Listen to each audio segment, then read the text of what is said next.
महाकारुणिक तथागत अरहत सम्यक संबुद्ध ने त्रिवार वंदन करते हुए परम पूज्य बोधिसत्व डॉक्टर बाबा साहब अम्बेडकर जी को श्रद्धासुमन अर्पित करते हुए आज के इस वंदना में शामिल सभी श्रद्धावान उपासक उपासिकाएं सभी के लिए मंगल कामनाएं करते हुए आज विशेष रूप से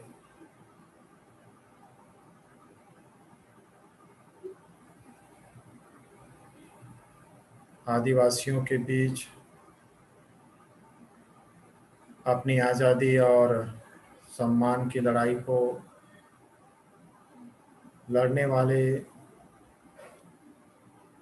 महान क्रांतिकारी बिरसा मुंडा जी के उनके स्मृति दिन पर सभी को उनकी विचारधाराओं और उनके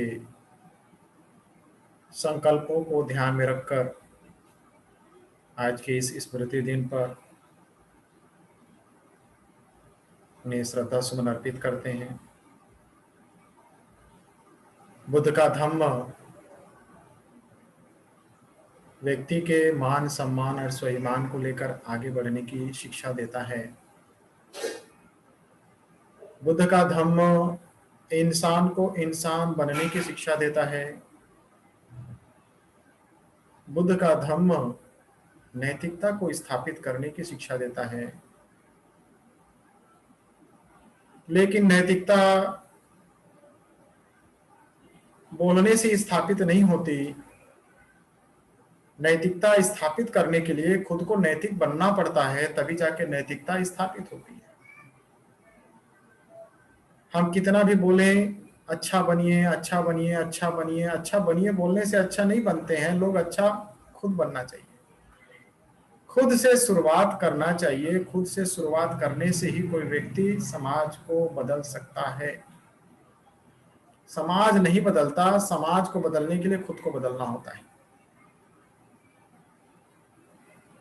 तथागत बुद्ध को आप देखिए, बाबा साहब को देखिए, संत कबीर को देखिए, संत रविदास जी को देखिए, छत्तीसगढ़ के संत गुरु घासीदास जी को देखिए, उड़ीसा के संत भीमा भोई को देखिए। ऐसे हर राज्य में जो संत पुरुष हुए हैं, उन्होंने जो शुरुआत की है वो खुद से की है। खुद को अच्छा बनाया है। खुद को अच्छा बना करके लोगों के कल्याण के लिए उन्होंने अपना जीवन समर्पित किया हुआ हमको नजर आता है।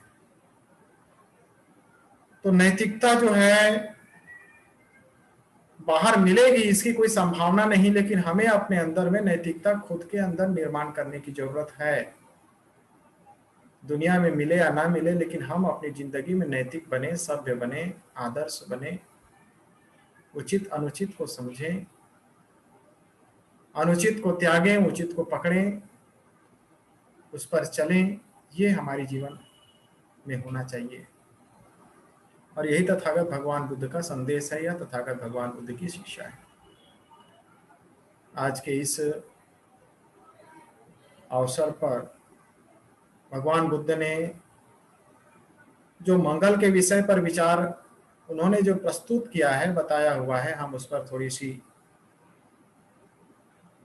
धर्म श्रवण करेंगे। भगवान बुद्ध ने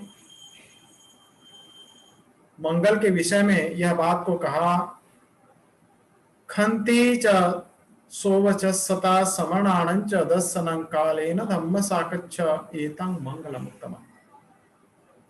भगवान बुद्ध कहते हैं कि व्यक्ति को खंतीवान होना चाहिए। व्यक्ति के जीवन में खंती का अभ्यास होना चाहिए। खंती से तात्पर्य है व्यक्ति के जीवन में पहला सहनशीलता का भाव होना, करुणा का भाव होना और क्षमाशीलता का भाव होना। यदि किसी इंसान के अंदर, किसी मनुष्य के अंदर सहनशीलता का भाव है, सहनशीलता की उसके अंदर क्वालिटी है, करुणा का भाव है, दूसरे के दुख को समझ लेता है, समझ करके उसे कैसे दूर करना है उसके लिए प्रयास करता है, उसे करुणा का भाव कहते हैं। और है क्षमाशीलता, गलतियों को माफी दे करके फिर से सुधरने का एक अवसर देना, मौका देना।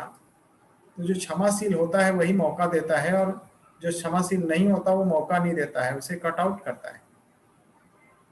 तो भगवान बुद्ध ने जीवन में खंति का अभ्यास करने की बात कही। भगवान बुद्ध ने कहा, खंति परमं तपोति तिक्ख निब्बाणं परमं वदन्ति बुद्धा। खंति जो है सभी तपों से श्रेष्ठ तप है। खंति परमं परमं तपोति तिक्ख, सर्वश्रेष्ठ तप यदि किसी को कहा जाता है तो खंति का अभ्यास, इसे सर्वश्रेष्ठ तप में रखा गया है। निब्बाण का साक्षात्कार करने में खंति का होना बहुत जरूरी है, नहीं तो व्यक्ति अपना मंगल नहीं साध सकता। इसलिए महामंगल सूत्र में हम देखते हैं मंगल के विषय पर भगवान ने ये कहा कि खंति चसो वचस्सता श्रमणानंच दस्सनं काले न धम्म साकच्छा एतं मंगलम उत्तम। तो यहाँ पर जो खंति की बात है, व्यक्ति के जीवन में खंति का अभ्यास होना चाहिए। व्यक्ति संयमशील हो, कोई कुछ बोल दे तो उसे अन्यथा ना ले, उसे उस पर मूल्यांकन करे कि इसने मुझे ऐसा बोला है तो क्यों बोला होगा, क्या कारण है। आदमी अपने आप को जांचे परखे, अपने आप को समझे। अन्यथा लेने के पहले, अन्यथा लेने की बजाय हमें उस पर चिंतन करना चाहिए कि ये क्या गलत है, जो हम बोल रहे हैं, जो कर रहे हैं, ये गलत है। और यदि गलत है तो हमें छोड़ना चाहिए, और यदि सही है तो व्यक्ति को अपने आप को संयमी बनाना चाहिए। यदि जीवन में आगे बढ़ना है तो उसके लिए खंति का होना बहुत जरूरी है। व्यक्ति अपने आप में संयमशील बने, सहनशील बने। यदि सहनशील नहीं बनेंगे तो आप काम नहीं कर सकते, समाज का, ना तो घर का, ना तो खुद का, ना परिवार का, ना देश का, ना मानव जाति का। सहनशील होना भगवान बुद्ध के धर्म में पहला प्राथमिकता होता है कि हम सहनशील बने। दूसरा है करुणा का भाव जगाएं, करुणावान हो। यदि कोई दुखी है, परेशानियों में फंसा हुआ है, तो मैं इसके दुख को कैसे दूर कर सकता हूं, मेरे पास क्या है कोई क्षमता कि इसको मैं सॉल्व कर दूं। ऐसा भाव जो है करुणा का भाव कहलाता है। भगवान बुद्ध ने अपने जीवन में जिसको भी दुखी देखा, उस दुखी व्यक्ति के दुख को दूर करने का तथागत ने, भगवान ने रास्ता बताया कि यदि वो इंसान अपने जीवन में उस रास्ते पर चलेगा तो जरूर वह अपने दुखों से मुक्त हो जाएगा। तो यह जो भाव है करुणा का भाव कि मैं क्या कर सकता हूं किसी के दुख को दूर करने के लिए, मेरी क्या प्राथमिकता, मेरी क्या क्षमता, मेरी क्या योग्यता कि मैं इसका दुख दूर कर दूं, या मेरे पास क्या चीज है जो इससे इसकी समस्या का समाधान हो जाए, इसका जो है मूल्यांकन करना चाहिए। करुणा का भाव जगाना चाहिए और कारुणिक होना चाहिए। यदि इंसान अपने जीवन में अपना मंगल चाहता है, अपना कल्याण चाहता है, अपना भला चाहता है, तो उसे करुणा का भाव जगाना चाहिए। साथ ही साथ भगवान बुद्ध ने खंति के विषय में जो बात कही है कि वहां व्यक्ति को क्षमाशील होना चाहिए। क्षमा करने की क्वालिटी, योग्यता सबके अंदर नहीं होती, लेकिन क्षमावान होना चाहिए। जिस तरह से आप देख सकते हैं भगवान बुद्ध के अंदर क्षमा का भाव कैसा था। तो क्षमा का भाव को देखने के लिए आपको देवदत्त की प्रसंग को देखना होगा। देवदत्त बार बार भगवान बुद्ध को नुकसान पहुंचाने में ही कोशिश करता रहता था, बार बार भगवान बुद्ध को मारने का कोशिश करते रहता था, अपमानित करने का कोशिश करता था। लेकिन भगवान बुद्ध जानते थे कि ये ऐसा करता है, इसकी आदत ही ऐसी है, इसके जीवन चरित्र ही इस तरह से इसका बना हुआ है। तथागत बुद्ध उसे बार बार उनकी गलतियों को क्षमा कर देते थे कि ये सुधर जाए, बदल जाए, बन जाए, अच्छा हो जाए। ये मन में जो गलतियां पाल के रखा है, इन गलतियों को त्यागे और अच्छा बने। तो भगवान बुद्ध ने, आप देख सकते हैं कि ऐसे कितने लोगों को उन्होंने क्षमा किया होगा, गलतियों को माफ किया होगा। ऐसे अनेकों प्रसंग आपको देखने को मिलेंगे। क्योंकि गलतियां क्यों हो रही हैं, गलतियां होने के पीछे का कारण क्या है? गलतियां होने के पीछे का कारण है अज्ञानता। आदमी अज्ञानी है इसलिए गलती कर रहा है। जब तक अज्ञानता में लोग फंसे रहेंगे, हम फंसे रहेंगे, गलतियां होती रहेंगी। हम कोशिश करें कि अज्ञानता से निकलें, और अज्ञानता से जैसे निकलेंगे वैसे ही हमारे अंदर एक क्वालिटी जनरेट होगी, प्रज्ञा जनरेट होगी, और सही को सही जानेंगे, गलत को गलत जानेंगे, गलतियां करना बंद हो जाएगा। जब हम जान जाएंगे कि क्या करने से क्या होता है, क्या नहीं करने से क्या नहीं होता, इसलिए हम जानते हुए सचेत होकर के जीवन जिएंगे। जब जीवन जिएंगे तो हम अपना मंगल करेंगे कि हमको चोरी करना चाहिए कि नहीं करना चाहिए, झूठ बोलना चाहिए कि नहीं बोलना चाहिए, व्यभिचार करना चाहिए कि नहीं करना चाहिए, हिंसा करना चाहिए कि नहीं करना चाहिए, शराब पीना चाहिए कि नहीं पीना चाहिए, किसी भी चीज की अति करना चाहिए या नहीं करना चाहिए। इसका जो है आदमी को क्या हो जाएगा, प्रज्ञा हो जाएगा, समझदारी निर्माण हो जाएगी, समझ आ जाएगी कि नहीं मुझे करना चाहिए कि नहीं करना चाहिए। जब उसे यह बात समझ में आ जाएगा, जब वो हम जान लेगा, तो वो आदमी प्रज्ञावान हो जाएगा, फिर गलतियां करना बंद हो जाएगा। तो इसलिए हमें यह देखने की जरूरत है कि आदमी, इंसान गलती क्यों कर रहा है, अज्ञानता के कारण। तो भगवान बुद्ध ने हमेशा अपने जीवन में लोगों को क्षमा करने का प्रयास किया। लोग सुधरे, लोग अच्छा बने, लोग मन को अच्छा स्वच्छ बनाए, इसके लिए लोगों को अवसर दिया, मौका दिया। इसका मतलब ये नहीं कि हम गलतियों के ऊपर गलतियां, गलतियों के ऊपर गलतियां, एक गलती के ऊपर और गलती करते करते करते करते गलतियों का पहाड़ खड़ा कर दे। इसका मतलब ये नहीं होता कि क्षमा करने वाला है तो कुछ भी गलती करो, ऐसा नहीं। कुछ भी बोलो, ऐसा नहीं। कुछ भी करो, ऐसा नहीं। तो गलतियों को दूर करने के लिए हमें क्या करना चाहिए, कोशिश करना चाहिए, प्रयास करना चाहिए। यदि हमें किसी ने अवसर दिया तो उस अवसर को पुनः गलतियों में ना बदल करके उसे हमें अच्छे कर्मों में बदलना चाहिए, अच्छे प्रयासों में बदलना चाहिए, तो वो जीवन सार्थक होगा। नहीं तो हम अपना मंगल नहीं कर सकते।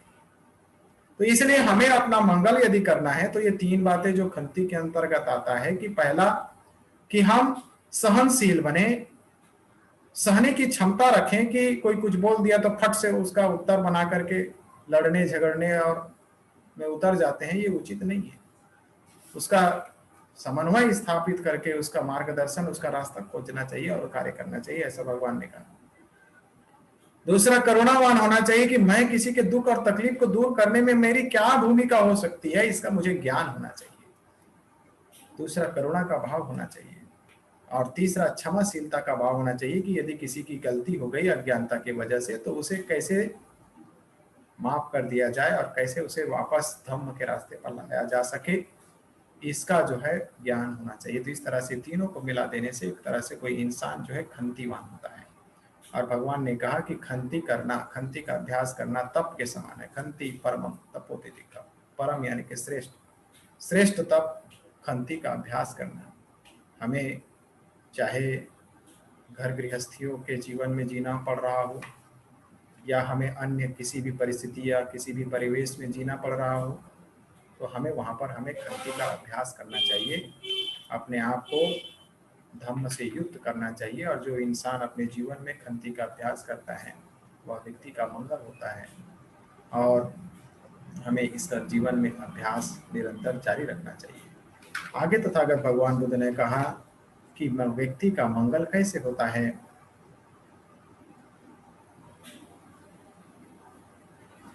व्यक्ति अपने जीवन में जब खंती के साथ साथ अपने वाणी को सुभाषित करता है, अच्छा करता है, वह जो है अपने जीवन में श्रमणों का दर्शन करता है। यदि इंसान को जीवन में किसी श्रमण का दर्शन हो जाए, श्रमण का मतलब श्रम करने वाला, भगवान बुद्ध के श्रावक संघ को देखने का यदि अवसर मिलता है, तो ये हमारे लिए बहुत ही पुण्य की बात है, ऐसा भगवान कहते हैं। श्रमणानंच दर्शनं एतं मंगलम उत्तमम्। श्रमण का दर्शन करना भी उत्तम मंगल है। श्रमण का मतलब जो तथागत भगवान बुद्ध के प्रतित्य समुत्पाद के मार्ग पर, आर्य अष्टांगिक मार्ग पर, धम्म के मार्ग पर चल रहा है, उस मार्ग पर चलने वाले को देखना। श्रमणानंच दर्शन। जो श्रमण है, जो श्रम कर रहा है, कौन सा श्रम कर रहा है? जैसे खंती का अभ्यास कर रहा है, जैसे शिलों का पालन कर रहा है, जैसे वह अपने काया वाचा मन इंद्रियों को संयत करने का प्रयास कर रहा है, शुद्ध करने का प्रयास कर रहा है, तो ऐसा जो श्रमण है, जिसने सब कुछ त्याग करके, परित्याग करके जिस कार्य को वह कर रहा है, ऐसे का दर्शन करना, यह हमारे लिए मंगलकारी है, ऐसा भगवान बुद्ध कहते हैं। तो श्रमणानंच दर्शन, श्रमणों का दर्शन करना, जो अपने जीवन में उचित अनुचित को समझते हुए उचित को अपनाकर चल रहा हो, अनुचित को त्याग रहा हो, ऐसे व्यक्ति का मार्गदर्शन, ऐसे व्यक्ति का जीवन में अब दर्शन करना व्यक्ति के लिए मंगलकारी है, और इस तरह से जीवन हमें जीना चाहिए। तो यह हमारे लिए मंगल करने में सहायक होगा। तो इस तरह से हम देखते हैं भगवान बुद्ध ने श्रमणों का दर्शन करना, इसे भी मंगल कहा है। साथ ही साथ भगवान ने कहा कि काले न धम्म साकच्छ एतन मंगलम उत्तमम। समय निकाल करके व्यक्ति को धम्म चर्चा में शामिल होना चाहिए। धम्म चर्चा का मतलब धम्म को कैसे आगे बढ़ाया जाए, मेरी क्या भूमिका होगी, हम कैसे करेंगे, हम कैसे आगे लेके जाएंगे, ये धम्म जिसको हमने धारण किया हुआ है, इसे कैसे आगे ले जाएंगे, इसके विषय में चर्चा होना चाहिए। मेरे अंदर धम्म कैसे जगे, इसके विषय पे चर्चा होना चाहिए। मैं धम्मवान कैसे बनूं, मेरी कौन कौन सी कमियां हैं और कौन कौन सी कमियों को मुझे कैसे दूर करना है, इसको धम्म चर्चा कहते हैं। तो इस तरह से धम्म चर्चा जो है किसी भिक्षु के सानिध्य में या किसी विहार में हम बुद्ध धम्म संघ को साक्षी मानकर, भिक्षु संघ को साक्षी मानकर हम यह जो है धम्म चर्चा में शामिल होते हैं। तो इस तरह से धम्म चर्चा का भी क्या होता है, मंगल होता है, कल्याण होता है। यदि कोई इंसान अपने जीवन में समय निकाल करके धम्म चर्चा में शामिल हो तो वह व्यक्ति का भी मंगल होता है। तो इस तरह से हम अपने जीवन को बेहतर बना सकते हैं, हम अपने जीवन को सुखी बना सकते हैं, अपना मंगल कर सकते हैं, और इसके लिए हमारा जीवन में हम यह प्रयास करें, हम कोशिश करें कि हम अपने जीवन को बेहतर कैसे बनाएं और हमारी क्या भूमिका होगी और इसके लिए हमें क्या करना चाहिए। तो यह यदि हम अपने जीवनचर्या को इस तरह से बनाते हैं तो हम सबका मंगल होगा। बहुत बहुत साधुवाद, मंगल कामनाएं। सभी सुखी रहें, सभी निरोगी रहें, सभी स्वस्थ रहें। भवतु सर्वमंगलां रक्षन्तु सर्वदेवता सर्वबुद्धानुभावेन सदा सोत्थि भवन्तु ते। भवतु सर्वमंगलां रक्षन्तु सर्वदेवता सर्वधर्मानुभावेन सदा सोत्थि भवन्तु ते। भवतु सर्वमंगलां रक्षन्तु सर्वदेवता सर्वसंघानुभावेन सदा सुखी भवन्तु ते। साधु साधु साधु। बुद्धं नमामि, धम्मं नमामि, संघं नमामि। सभी सुखी रहें, सभी निरोगी रहें, सभी स्वस्थ रहें, सबका मंगल हो, सबका मंगल हो, सबका मंगल हो। बहुत बहुत साधुवाद, मंगल कामनाएं सभी के लिए।